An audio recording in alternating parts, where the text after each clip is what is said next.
Order! Order! You are an incorrigible delinquent at times. Behave yourself, man!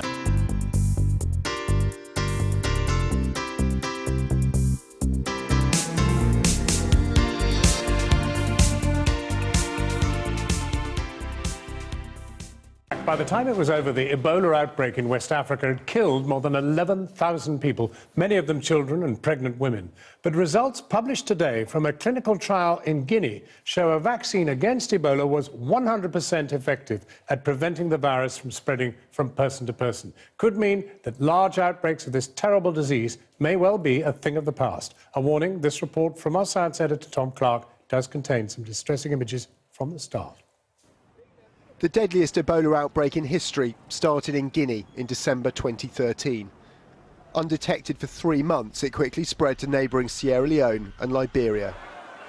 Not containing the outbreak was one of the most high-profile failures in the history of the World Health Organization. By the time it was stamped out, Ebola had killed 11,300 people across West Africa. But today, the WHO celebrated a major triumph, a vaccine that should mean an end to future outbreaks. What we have shown is that in the vaccinated people we have had 0 cases of Ebola, while at the same time we have had 23 cases in the people who were not vaccinated with Ebola. So you compare 0 to 23 and you can calculate that you have a vaccine which has shown 100% efficacy. Towards the end of the outbreak, WHO staff in Guinea worked in some of the most dangerous conditions to vaccinate more than 5,000 people. They used a method called ring vaccination to see if the medicine worked in the shortest space of time, according to the man who designed the trial. We came up with a completely novel trial design, which meant that what we did is when a case occurred and was notified to the authorities, then we defined a ring around those cases, so they're close contacts and they're contacts of the contacts, and we vaccinated them either, and our design was that we vaccinate them either immediately or we came back and vaccinated them after 21 days.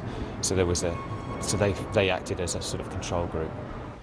The big lesson from the sorry tale of Ebola in West Africa is that vaccines for similarly deadly viruses like Marburg and Lassa fever should be developed in advance. You don't want to be doing it in an outbreak, you can do it before, and so that's what we should be doing now, getting these vaccines through.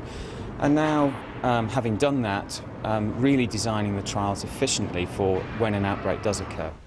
The experimental Ebola vaccine has already been used to stamp out a flare-up of Ebola in Sierra Leone in late 2015 and is now being fast-tracked past drug regulators, so it's ready to save lives next time the virus breaks out. Tom Clark. I've been